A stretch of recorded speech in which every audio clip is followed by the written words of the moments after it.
Hello, good people. This is Sister Julia Walsh, and you're listening to Messy Jesus Business. Welcome to the Mess. I'm here with Matthew Sitman, a Catholic writer in New York City and the co-host of the Know Your Enemy podcast, a guide to the political right hosted by two leftists. Prior to writing and podcasting full-time, Matt was associate editor of Commonweal magazine for 6 years. Matt, welcome to Messy Jesus Business. Thank you so much for having me. I've been really looking forward to this. Yeah, me too, because there's so much that we can explore together. One of the things that you and I have in common, I'm aware of, is we both come from rural America. And now you're living in New York City. I lived in Chicago for a while. I'm kind of back to semi-rural La Crosse, Wisconsin.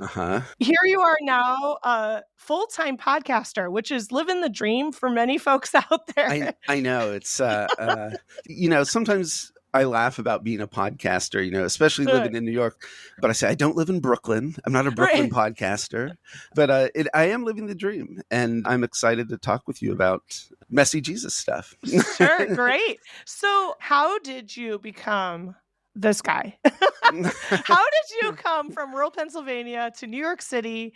Do I understand this correctly? You grew up sort of a conservative, evangelical, Bible-based Christian, but then also converted like liberal, Catholic, yes, urban, it's like so many mass conversions happened here, and some of it in public, or at least you're a public figure now. I know some pieces of the story, but I'd love to hear you share how this conversion occurred for you. Sure. It's funny. I was thinking, listening to you, one of my friends, someone I edited at Commonweal, Rita Ferrone, one time I was having dinner with her and I said I was a convert to the Catholic Church. And she said, no, Matt, you were received into the Catholic Church. You were a Christian already. And so I think of, Rita's voice. Those words are in my ear all the time. But I grew up in a small town in central Pennsylvania called Bellwood, pretty much right in the middle of the state. Very conservative area. I often like to point out that I think it was in 2020, it went like maybe 71 or 72% for Donald Trump. My county did, I grew up in, I should say. So very, very red, very conservative part of the state. And I grew up in a fundamentalist Baptist church. Fundamentalist would be their term, not my pejorative. They would say independent, fundamental, King James only, that kind of Bible church. Yeah. It's interesting. I've been thinking a lot lately that I didn't stay a fundamentalist Baptist, but I loved growing up with the King James Bible. In hindsight, as like a writer, as someone who does things with words, I'm very grateful for that. So I grew up in a conservative church in a very conservative part of Pennsylvania. And I went to a small evangelical liberal arts college, Grove City College. But then for graduate school, I was accepted into a PhD program at Georgetown. And that really, I have to say, in terms of my trajectory towards the Catholic Church, I grew up in such an anti-Catholic context. Like that kind of fundamentalism was the Antichrist. If it wasn't the Pope would somehow be helping the Antichrist, kind of, handmaiden to the Antichrist. Yeah. It's very anti-Catholic. And so I show up at Georgetown and I start being charmed by all these very smart, interesting Catholics I was meeting. Jesuits will do that for you. I know. I now realize I was living a bit of a cliche in some ways. But there is that kind of cliche of the learned, urbane Jesuit, great cocktail party conversations. And there was a Jesuit at Georgetown, Father Fields, who was a theology professor. He would have me over to the Jesuit residence and we'd have gin and tonics and overlook the Potomac, and he'd kind of not grill me on theology. He was not proselytizing, but he was also not indifferent. I should put it that way. So we had many long conversations that, looking back, were very influential on me, I think. We didn't drink at all growing up in this Baptist church. So first, it's like, we can, Catholics can drink. That was one draw for me. Yeah. From there, I taught at the University of Virginia for a few years, eventually moved to New York to do, I kind of left academia, never finished my PhD. And it was in New York. I've lived in New York now for 12 years, I think, actually. It was in New York where I was received into the Catholic Church. Mm. And of course, Commonweal is based in New York. So really my life as a Catholic, I'm happy to fill in any of those details along the way, but it was a long journey. You know, I was in my 30s and it'll be 10 years this fall. Okay. But so my life as a Catholic is it's inextricable from my time in New York. That's an important part of the story because there's so many wonderful parishes and Catholic churches here and ministries. It was very good for me in that sense. And of course, being a relatively new Catholic at Commonweal, that was a kind of RCIA mega plus or something, lunch table conversations, editorial meetings. That was an incredible kind of part of becoming Catholic, was being received in the church and then working at this 100-year-old magazine. Its archives alone were a kind of education, but then the conversations with colleagues and, people I edited, I mentioned, Rita Ferrone, Dorothy Fortenberry, your producer's wife, I edited her. And so I had met so many wonderful Catholics too through Commonweal. And it's really hard for me to kind of even imagine my life as a Catholic apart from Commonweal and New York City and the friends I've made kind of through both. Yeah, that makes a lot of sense to me. And you know what? I am feeling a little resonance because I grew up in rural Iowa and also a pretty conservative area and have a lot of family there still. And that place is so sacred to me. Going to the small little Catholic parish in my home community, it wasn't even in the same town, I was being presented this very narrow picture of what Catholic was, right? And I had to leave that town to really come to know the broadness of the church, the true universality of Catholicism, and dive deeper into the tradition in the Catholic social teaching principles. So experiencing like the intercultural expression of liturgy. And some of that I could also experience in Chicago, like once I lived there eventually. So the urban church is so different than the rural church. And I think for myself, that expression, that diversity helped me to feel more at home. Like, oh, I fit here. I am beloved. And this is where I belong. Is that kind of what you're saying too about connecting your own experience to New York City and the broadness of like the tradition that you came to know through Commonweal and working there? As you were talking, I was thinking of Molly Wilson O'Reilly, another great Catholic writer who I worked with at Commonweal. And one time we were having like a discussion about what Commonweal's mission is, and often Commonweal's labeled liberal versus conservative, like First Things is conservative, Commonweal's liberal. And I don't really like using those political categories for the church. Me neither. And where I'm going with this is the way Molly, I don't think she'd mind me repeating this. She said, at some level, one thing we're trying to do at Commonweal is remind people of the breadth of the Catholic tradition. There's so many different strains, right, of spirituality, Dominican, Franciscan, Ignatian, the richness of Catholic social teaching that you mentioned, right? Like sometimes the Catholic Church is presented mostly as this narrow list, right, of things you can't do and theological imperatives that are, more important than others. And it's kind of like when I became Catholic, it was not the narrowness of the church that appealed to me, but realizing the riches of the church historically, again, as I was mentioned, in terms of spirituality, of Augustinians, like a new pope, right? Edmund Thomas. Like there's so many different intellectual and spiritual aspects of the church or elements of the tradition. For me, I became Catholic in part because I realized whatever questions I had or uncertainties I had, this was the place I was going to work out my salvation with fear and trembling. It had those resources, and I just felt like whatever I was going to encounter or experience in this vale of tears, the Catholic Church would be the spiritual home for me, and the church whose many different, nooks and crannies, various treasures, spiritual traditions, and so on, those would be the resources I would draw on as I made my way through this world.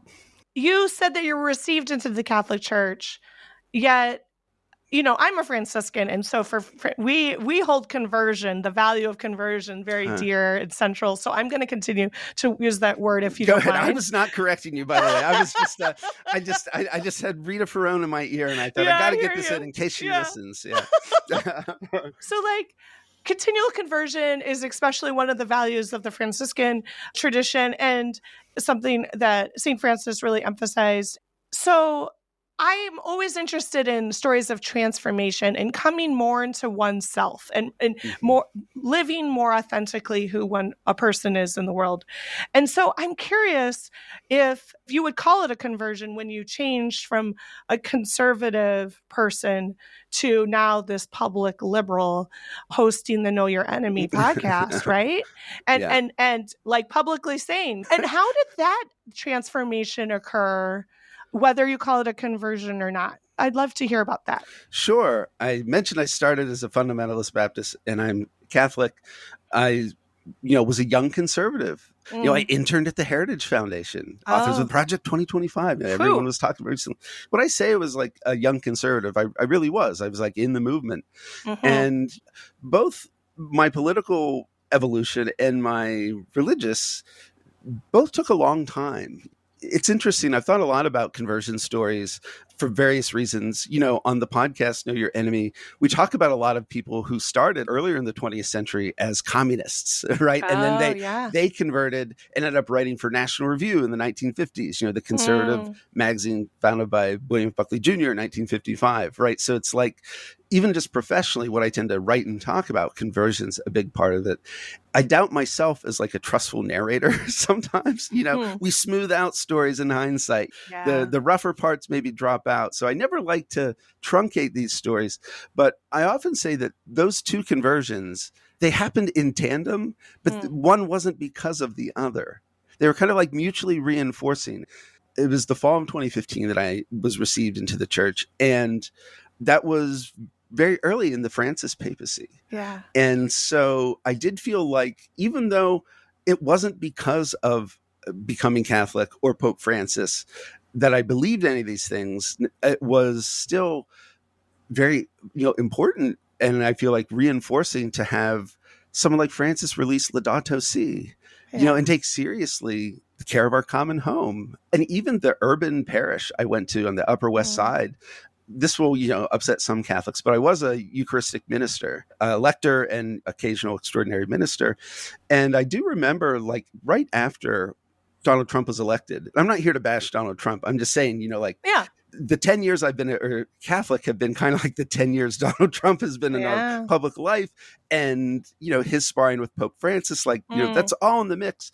But I do remember November 2016, the first mass I went to after Trump was elected, and I was a Eucharistic minister. And at this parish, this urban parish in Manhattan, it was literally every race and ethnicity, people without papers, I'm sure, people in Mm. wheelchairs, like Mm-hmm. distributing the host to them as Mm. they came up one after another. So many different kinds of people.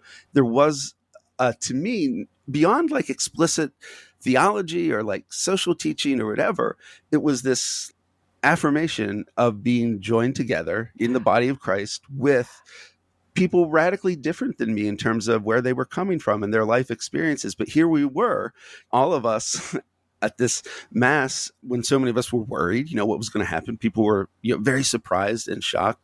And that was just an extremely meaningful kind of moment for me to just, realize, especially in an urban parish like that, Spanish language services, soup kitchens in the morning, Mm. everything going on. It just felt like there was a way in which the Catholic Church, I loved what it contained, and I loved that it Mm. united, not just like, Mm. vertically, but like horizontally too. In the Eucharist, being joined in a special way to Mm. these people who I didn't know well, were different than me, but we were a part of this church and encountering Jesus Mm. together. Amen. You're describing one of the 100 things I love about the Eucharist. Yes. And what you're touching on here is bringing another topic I'd really like to explore: the challenge of building unity when there's so much polarity, when division is real. Hmm. And I'm curious if you have some thoughts about the beauty of diversity, the beauty of unity, and what is actually realistic in the United States in our context at this time. We've got this urban rural divide. We have the division, obviously, between the political poles as well. And there is division in the church, too. So, what sort of unity can we foster? How do we build it? I know that some of what I desire is probably heaven on earth stuff, right? But I would love to hear your takes on what's realistic and how do we get there? I was just mentioning the breadth of the Catholic Church, and that's both like an opportunity and a challenge, you might say.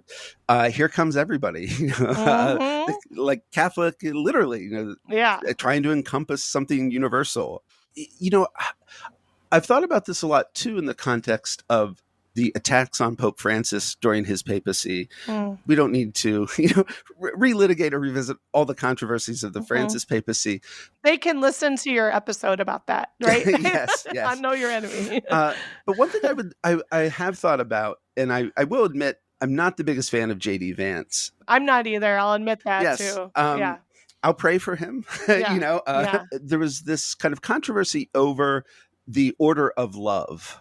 What are our obligations, to people like in a literal physical sense closer to us versus refugees halfway around the world, or people who might, get PEPFAR funding, HIV prevention and treatment in Africa, right? These places where Americans, we send some of our tax dollars, hopefully to build the common good or, help people.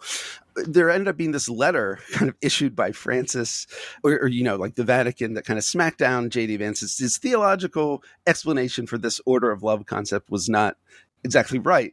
And where I'm going with this is not to just kind of attack J.D. Vance, is to say what I noticed in that exchange was a kind of lack of humility before the possibility that the Vicar of Christ on earth could teach us something about our obligations to another. Pope Francis was the only pope I knew as a Catholic until his death this spring. And I guess I would say he was a pope I loved in a certain kind of way. Yeah, me too. There will be popes, I'm sure, that I don't love as much, and that's fine. But I would hope that I have a posture of teachability as I relate to the man on St. Peter's chair, right? There really is a sense in which our unity as Catholics does relate to the Pope, right? Or, we are all in communion with the Pope. He's kind of a source of visible unity in a way. What I would hope is that even if there's a Pope whose teachings really challenge me, that I struggle with, I would try to begin by thinking, what is this person trying to teach me? What is the Holy Father trying to convey to us? And even if, as I work through that, I end up not agreeing all the way or kind of having some, how should I put it, a conscientious objection of some kind. Even if that's the case, I hope I start from a posture of humility and being teachable. That's kind of a long-winded way to get at your question, but I think that's a start. And that's what struck me the most in some of the controversies about Francis. Not that people disagreed with him, not that people criticized him, but it seemed like almost like a dismissal out of hand that this guy, Bergoglio, the sourpuss Jesuit from Argentina, who, has these radical plans to kind of like upend church teaching. It's like, if that's your starting premise about the Pope, it's very hard to have real meaningful conversations when the premises are the Pope, the Pope doesn't have much to teach me really. Like as a Catholic, I think in terms of having specifically Catholic conversations and dialogue, where our starting points are, those could be examined, I think, and just kind of thinking about our posture towards the church and what it teaches, but also each other. You know what I'm hearing there that I think I'd like to name and see if you have more to share about is, well, at least I'm connecting it to the impacts of cancel culture. We are in the midst of a cultural dynamic of like people taking on identities without humility and just like, nope, this is who I am. And this is what that type of person believes and thinks. So I'm not even interested in your point of view if you're not in the same camp as me.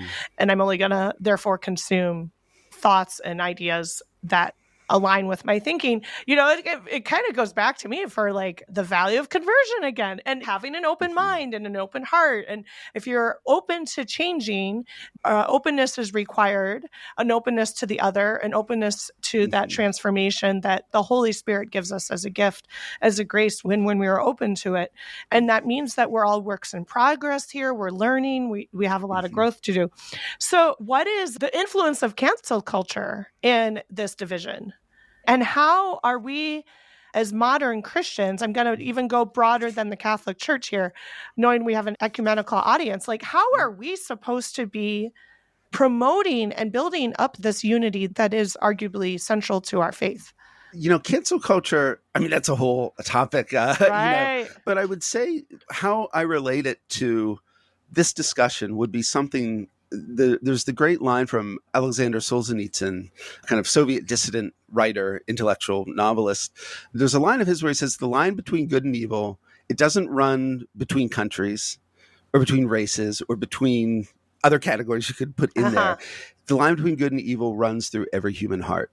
And so I think one of the glories of the Christian tradition is its extremely complex view of human beings, right? We're neither all good nor all bad, right? Neither beast nor angel, body and soul, right? We're complex human beings. And I think one thing that cancel culture does is it reduces that complexity. The one thing you've said, the one thing you've done, that you're then tarred with forever, right? Yeah.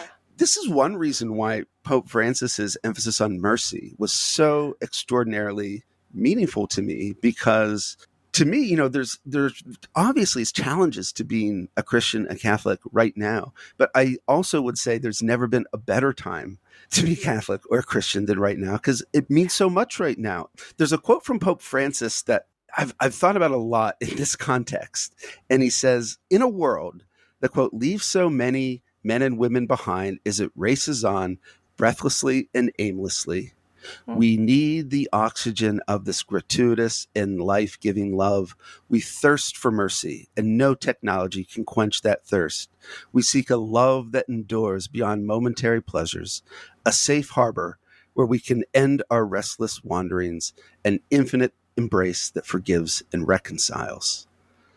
And I really, truly believe that the world is absolutely starving for that life-giving mercy and love that Pope Francis is describing. And when we offer that to the world, like, I would hope that's how people think of us as Christians, right? That they are treated by us differently than anyone else, right? And that message of mercy, one reason kind of the debates and the controversies in the church I find so frustrating is we argue about those things. We have disputes about them. We spill ink, digital or otherwise, on it. And yet the thing we have that could meet the world's need in the most extraordinary way right now, we keep that tucked away, hidden under a bushel, you might say, right? The infinite, unearned grace of God, the mercy of God. I think when it comes to cancel culture, whatever else you might say about it, I do think the Christian message of mercy is a counterpoint to that, or something that should be in the conversation. And I think I'm coming off as way too much of a Francis fanboy here.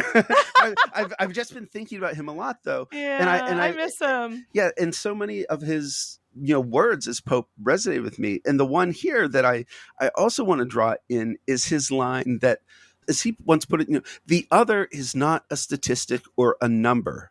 The other has a face. The you is always a real presence, a person to take care of. And one of the things Francis, he always was going on and on about ideology, right? This is an ideological this and ideological that. Ideology's the problem in this or that situation. He was always critiquing ideology.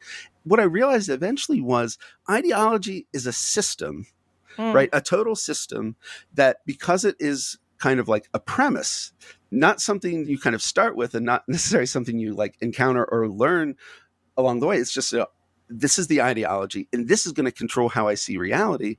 For Francis, ideology is what keeps us from seeing the reality of the suffering person standing right across from us, sitting there having coffee with us. It's ideology that keeps us from seeing that person in all their complexity, the cancelable thing they said, right? But also the mercy that we know God can give them. It's what keeps us from seeing the reality of the suffering person. What category do we put them in to make their suffering invisible to us? I mean, think about the dehumanization of Palestinian people in Gaza. I mean, I have very strong views on that issue. But even if you disagree, if we had a conversation about it and we disagreed, putting people like Palestinians in a kind of box that says they're suffering, they brought it upon themselves, almost literally, to hell with them, giving ourselves excuses to render some people's suffering unworthy of our attention and efforts to produce. Any way we can just kind of avoid. This is like a very human thing, right? What can I do to avoid grappling with the difficult situation this person is in? One of them is, ideology says, well, they're on the wrong side of this, that, or the other thing, so I can dismiss them. Right. Yeah. Or they've committed this sin. They've said this thing. I can dismiss them. We give ourselves excuses to dismiss people, to not see them, not see the reality of their lives. And that's just something I don't think we're permitted as Christians. I mean, basically what you're talking about is the unity is built up if we're truly loving, because love is unity and love is relationality. And so to be in relationship and not to be distancing ourselves, dismissing ourselves, it requires this openness again, but it's love. Is that what you're saying? Am I hearing that right? Really, it's the Christian charity. Isn't it? Well, I think, one of the things I do love about the Catholic Church is unity in diversity, meaning unity is not uniformity. Yes. Right. And so there is a way in which I think, especially right now, just the way we live now, living in a place like New York City, the diversity I was talking about, experience at Mass, at the Eucharist, there's no way you can kind of hammer all those different people into one uniform, tidy category or box. Right. Yeah. One of the things the Catholic Church can offer the world, I mean, we don't do a very good job of it, I think, but something like living in the tension of unity in diversity. Experiencing unity is not uniformity, but a kind of relationship we're in. This is kind of like the field hospital idea. It's kind of like, come on, everybody, come in. Let's bind up our wounds, heal as much as we can, and then we'll sort out the rest of the stuff, We actually need each other, right? All of us are likely to be, if we're really living the gospel, we're all likely to be oppressed and rejected at some point in our life. We're going to be persecuted. And we actually need people to show up and care for us, to stand in solidarity with us. At least this is how I read the gospel, the Christian playbook, right? It is this formula that we have built into our faith of our beliefs is like solidarity, charity, because we're all going to need it at some point. Yeah. Sometimes it can seem like, the liberal Catholics are wishy-washy. I'm okay, you're okay. That is not my approach at all, because when I'm talking about mercy, I think it cuts against both right and left. For the conservatives, mercy's too open-ended, wild, uncontrollable. You can't just give everybody mercy, can you? Well, yes, you can, right? But also, I think for some more left or liberal-leaning Catholics, mercy, it's too existential, right? It's like mercy comes to us because we are sinners who have failed. And that's not a message sometimes, some versions of like liberal Christianity, that's not the emphasis all the time, right? I'm not saying that to attack anyone. I'm just saying mercy kind of cuts against both left and right, and it cuts through ideology, as Francis would say.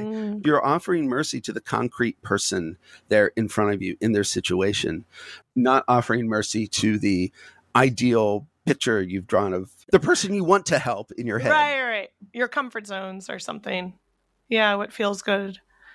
So what does relationship look like with those who are part of your conservative rural roots now that you're so far flung from those origins? Yeah, it's been difficult.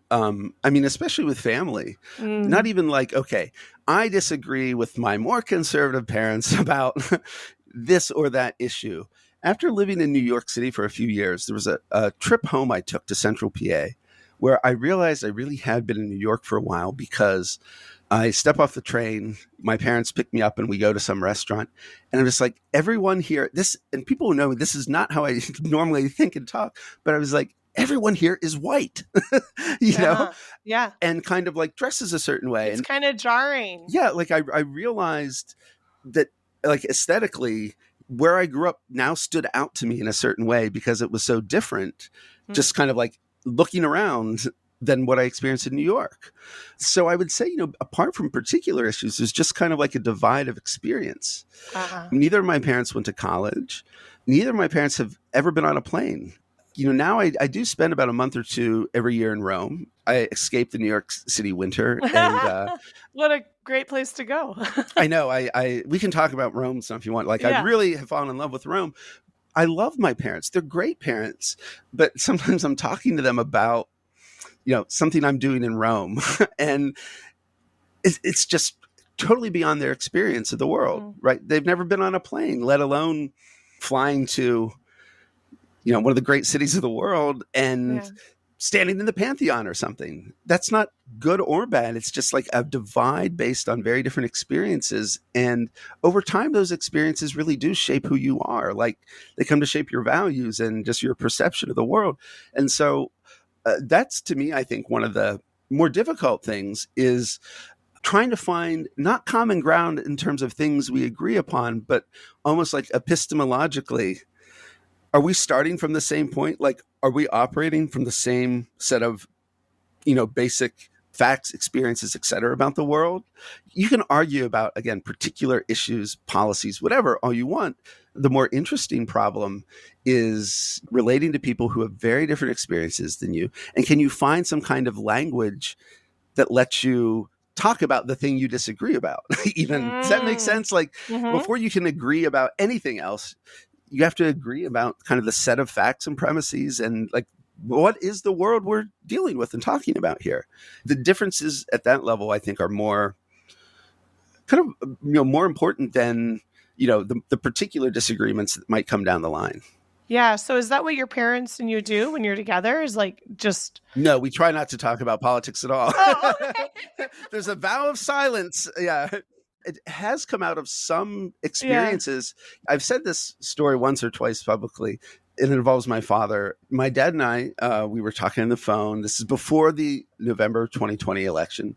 Somehow we got into it in this conversation. I think the proximity to the election. And we started kind of having it out a bit. And all of a sudden, click, my dad hung up on me. Oh. And he called me back, minutes later, apologizing profusely. I was shocked because it was so out of character for him, right? Again, we didn't linger on it. He apologized right away. It was really unexpected, like I said, out of character. But I think that kind of gets at where we're at right now in this country when it comes to talking about politics. My relationship to my parents is significantly more important to me than any political cause in some ways. The kind of articles we read every Thanksgiving, right? How to have a conversation with your Trump voting uncle, that kind of thing. Maybe we just don't have to talk about politics at the Thanksgiving table and can enjoy each other's company and talk about other things. And I don't think that's cowardly. I don't think it's shirking of obligation or responsibility or something like that.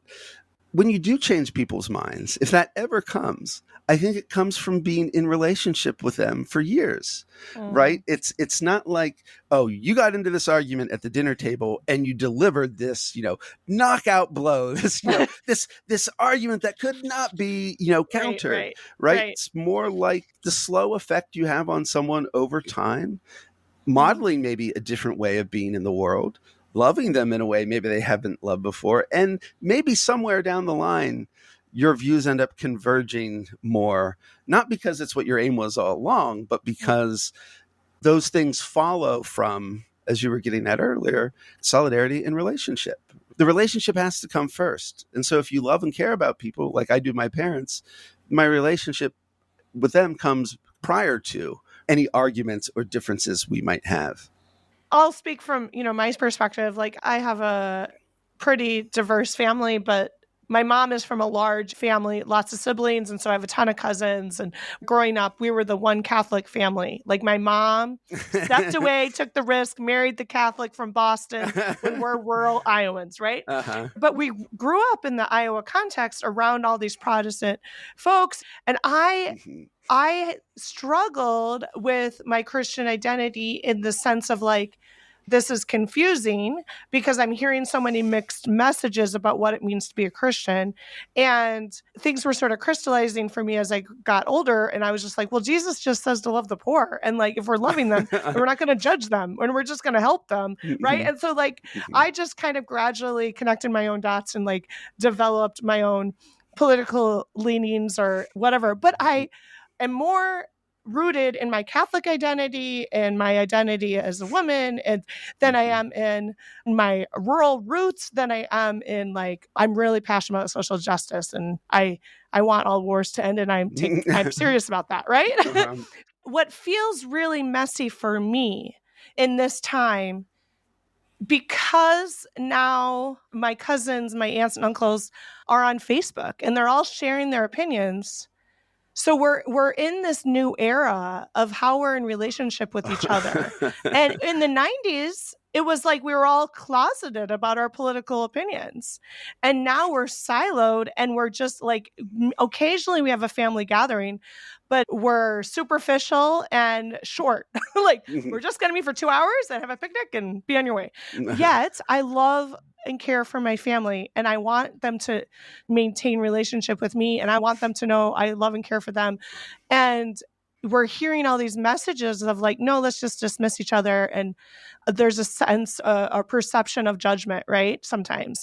And that can get in the way of authentic intimacy, solidarity, real charity for one another. I mean, this is the messiness for me of this time of being a person of faith in the United States of America in 2025, is like, when we're really called to love our neighbor and tend to them, and that includes our family who might vote differently than us, we can't avoid the hard stuff either, right? It's like, we have to be true and we have to be authentic. And yet it's the centering of the relationship and the love and the Christian virtues in general, like mercy, like you're talking about, over this pride and this ego and this sense of like, no, I know what I'm talking about. Listen to me. Yeah, it is tricky because I don't want to give anyone the impression that some of what we're experiencing now in the United States and around the world, but especially here in the United States, the issues we're dealing with, things like, masked agents essentially kidnapping people off the streets because they look Hispanic and throwing them in a van.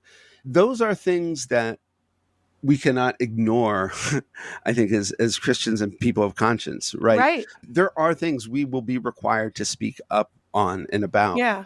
Yeah. On the other hand, I do think one of the things that really bothers me, it's quite common these days, is something like, okay, the 2024 election happens in a state that voted for Trump, health insurance gets taken away, or, something happens in, a place that supported Trump, and people like us, liberals, whatever, people who normally view themselves as kind of woke and enlightened even, will say, well, screw around and find out, right? Like, they brought this on themselves. Like, you didn't want this to happen? Well, you shouldn't have voted for Trump. And it's like, okay, well, first of all, there are lots of people in those states, whose lives women, are in danger.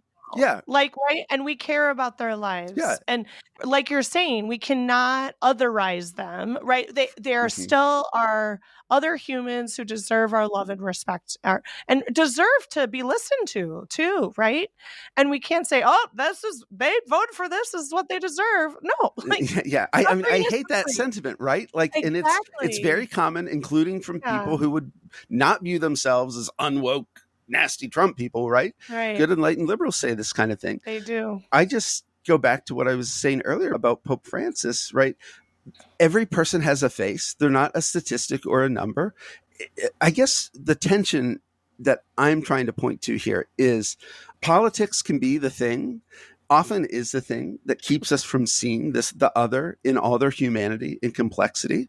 And it gives us excuses to put them in a box or in a category that I don't need to care about them. They're suffering. They brought it upon themselves, right? Politics does that to us. But politics also is the arena in which we try to live justly together, to work out what that means. So that's a tension that there's no single answer for it. The tension must be leaned into and lived through, not explained away with an answer ahead of time. But it really is the case, I think, that part of the tension of this moment is politics is the thing that makes us not see the other as a real human being, as a brother and sister in Christ. But it's also the place where we deliberate about again, how to live together justly and what we owe each other. Yeah. I don't want anyone to think I'm giving this like anti-political message here. I'm extremely political. I make my living writing and talking about politics, but I'm just saying that's the tension for me. Yeah. And I think that's one thing Catholics should develop a repertoire of living in tension, because it's a cliche, but Catholicism is a both and, not an either or kind of faith. And so I think we are, particularly given how the church is global. When Francis died, and then with the conclave, it was wild and wonderful to see how many different kinds of Catholics, right, were in St. Peter's Square, or or following along as it was happening. That is our church. We cannot avoid these kinds of dilemmas, because I think as Catholics, part of our communion, part of the people, in our church, very different people from all over the world, right? I'm always struck by sometimes with political discussions in the church, or like church policy. Like, yes, in this country, the church's relationship to the police or government is very different than in this or that other country, where there's so many complexities. And I think that's actually, it's not a problem, it's a gift. And I think that's one of the things we can offer the world these days. Ideally would be, yes, we are a both and people. And this moment, these times we're living through, really require us to, figure out what that means and hold in tension. Yes, there can be people who believe things you absolutely hate, and yet we are not given the option of dismissing them. That's right. We're not allowed to. No, right. Yeah. We have to love them. That's actually the mission here. Yeah. So mission and ministry, right? And as it relates to messiness, do you understand that your mission is to be like this public scholar, thinker, writer, and, communicator? Is that the call? Did you discern that and feel that somehow? And what's the meaning of that for you? Well, since I was young, I loved writing. It was what I was drawn toward. It's not like I grew up wanting to be a podcaster, because those things didn't exist then.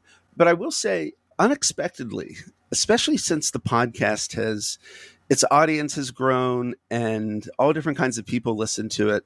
Over the 6 years, my co-host, Sam Ether-Bell, my great friend, over time, I've talked more about, almost by necessity, Sam and I both have talked more about our lives. And for me, I'm extremely humbled by this and feel very inadequate to it. But I have been totally stunned by the number of people who write to me with some kind of spiritual question after, listening to the podcast, because often they grew up like me, conservative somehow, in a very conservative, rigid church. They feel burned by it. So they kind of left the church, and now as an adult, maybe they got married and have kids now, or they just have this spiritual tug that they can't ignore anymore.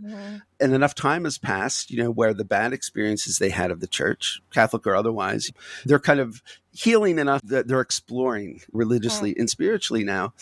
And there is a way in which the podcast, much to my surprise, has become almost a kind of ministry in some ways. I'm a gay Catholic, and I've been open about that. And I can honestly say, probably once a month, I get an email from a gay, lesbian, trans Christian who clearly loves the Lord and has the spiritual hunger. And they're just trying to navigate an institutional context that is not always friendly to them, with their deep desire to be a part of the church and to encounter Jesus there. I don't have good answers for people, I really don't. But I guess I've just been surprised by being open about my own spiritual life, talking about the things I care about. If you listen to our episode about Pope Francis, these are the things I care the most about. Yeah. I'll just say, without getting up on a soapbox or anything. Oh, you can here. Okay. Well, I'll just say it's just really, really, there's so many wounded people out there who have been wounded by the church even. It's been a reminder to me that, you encounter someone and they yell at you, they cut you off in traffic, button line at the store, I don't know, whatever it might be, someone you're ready to flip out on, or whatever. you don't know what's going on in their life. Scratch the surface of anyone's life, and there are wounds and suffering and problems that you do not know about. I think sometimes, if I were to like have an audience with the Pope, since he speaks English, we could have a real conversation. I actually would love Bring me along, buddy. I will. I actually would love to print out some of these emails I've gotten from gay, lesbian, trans, queer Catholics of different kinds. I was once talking to a very important American prelate. I'll just say he had a red hat. And I found myself at a cocktail hour, one-on-one with this cardinal. And I was talking to him about being gay. He said, would you say the church has a kind of voyeuristic approach to your life as a gay Catholic, meaning it's all about sex? Right? Like the only thing to know about queer people is their sexual habits. And I said, yes, that is the focus. And I said, what I would want to express to you is that being gay isn't about sex. It's about love. I've always kind of taken the opportunity to say that to important Catholics, when I can. But when I say, like, if I met with the Pope, I would want to print out some of these notes and emails I've gotten, because I want to say, do you know one thing they did not mention to me once? Sex. These are people, right, who have the spiritual hunger. They don't know what to do with it in the context of the Catholic Church right now. And it's really not about sex. That's not their main concern. That's not what they're writing to me about. I'm not saying sexual ethics aren't important or something. I'm saying when we put people in these boxes, as we've been saying, when we use ideology to not really see the person there, I think the experience of doing this podcast and having it turn into, in some ways, a ministry of sorts, it's been just a reminder of these people you put in a category of bad Catholic, this sin, that sin, whatever. There's so much more to the reality of their lives. Yeah. I think being open about the reality of my life has made people open up to me about the reality of theirs. I just wish sometimes I could share some of what people tell me, because I've been stunned by it. Yeah. I was not expecting that.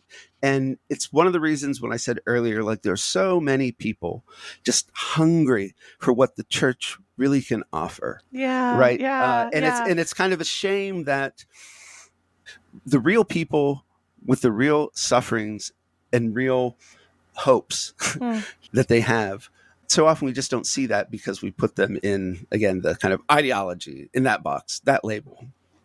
I feel like we could talk for hours on it. There's so much juiciness. We could go deeper. We could go wider. And that is the joy of being in conversation with another Catholic who loves the church and the richness of the tradition and understands, like, in a similar way, the complexities of this world and this faith and this journey.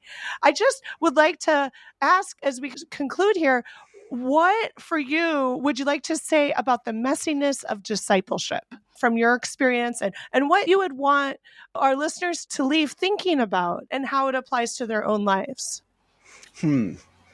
Say more.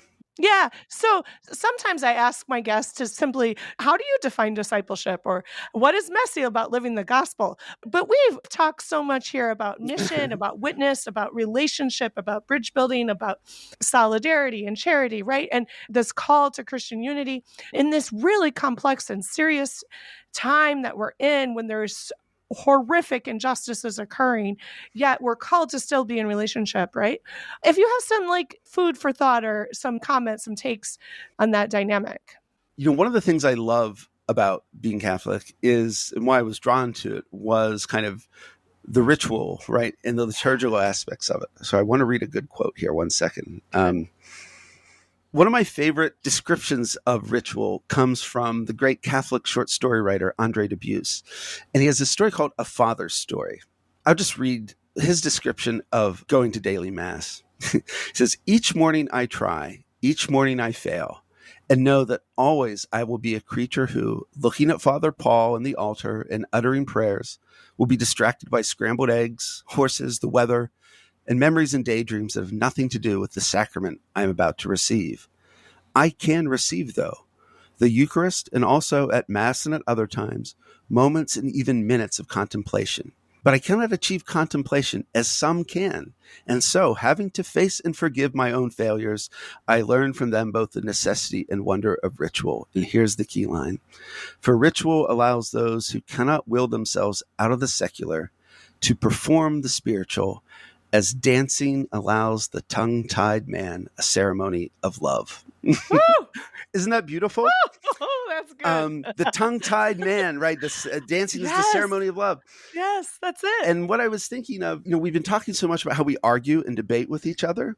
Yeah. The rituals that are not our words, are not made by our words, but as Eliot said, we are kneeling and offering prayer where prayer has been valid, right? We are doing the thing that we should do. And I sometimes think the expressions of care and solidarity and love, we've been talking so much about how we argue about those things. I would say maybe in terms of discipleship and mission, think about, the wordless things, the gifts you can give someone, the things you don't have to explain, asking them out for coffee, having someone over for a meal.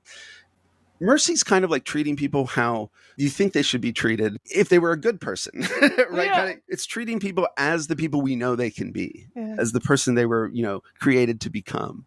Whatever their talents and gifts are, in some ways, treating them gracefully is treating them as if these gifts and talents were already, cultivated and working themselves out in their lives. That would be my advice. It's kind of the wordless gesture or the things you don't have to explain, the way you can tell them you love them without getting in a political fight first. Before the arguments, before the words, what gestures and invitations and actions can we take that show people we care and love about them in a way that does not lead us into temptation of disputation and argument and, political fights. That would be, so the wordless ritual, I always love that. You might be tongue-tied, right? Yeah. But we still have the ceremonies of love, the things we can do for each other that are beyond words. Amen. Yeah. So are you saying for you, discipleship is messy and the way you navigate the mess is to stay committed to a life of prayer? Yeah. One of my favorite descriptions of prayer ever is by Simone Weil, who said, prayer is a form of attention. Yes. And I really think when we pray for someone, kind of related to everything I was just saying, prayer is inextricably bound up with this, because when I pray for someone, I am giving my attention, which is the most valuable thing we have, to their suffering, to the circumstances of their lives, right? Whatever else you believe about prayer, it is a form of attention. And when we pray for someone, we are giving them our attention, which is the most incredible gift we can give someone in some ways. Yeah. Well, thank you, Matt, for this time that we've been able to pray together then, in a way. I just want to carve out a little space here for you to share with our audience anything you want to say about how they can support you and your ministry of paying attention. Well, I am the co-host of Know Your Enemy, and we do have a Patreon. So before you sign up, before you subscribe, feel free to listen to, a few episodes. Julia, you did mention the episode on Pope Francis we did after he passed, which might not be a bad place to start. If you subscribe and can get access to all of our episodes, a couple Easters ago, I did a kind of Lent series, and I had on Susan Bigelow Reynolds, a great theologian who I edited at Commonweal, and she wrote a book on kind of like ritual and solidarity that I really love. Nicole Flores wrote a great book on Our Lady of Guadalupe and solidarity. If any of that interests you, check out Know Your Enemy, and my writing's kind of all over the place in various publications. But yes, feel free to look up Know Your Enemy, look up my writing. If for some reason you enjoy this and you want to hear more of me, that's how you can find it. Thank you, Matt. And thank you again for coming on Messy Jesus Business. My pleasure. Messy Jesus Business is produced and edited by Colin Wamskans. You can find us online at messyjesusbusiness.com and on Facebook, Twitter, Instagram, and Patreon. If you like what you heard, please be sure to mention our podcast to your friends and followers. And we'd love to have your support via Patreon. From the bottom of our hearts and the middle of the mess, thank you. Messy Jesus Business is produced in partnership with the Franciscan Sisters of Perpetual Adoration. You can learn more about our religious community and donate to our mission at www.fspa.org. I'm Sister Julia Walsh, and I'll catch up with you next time. Until then, peace and all good.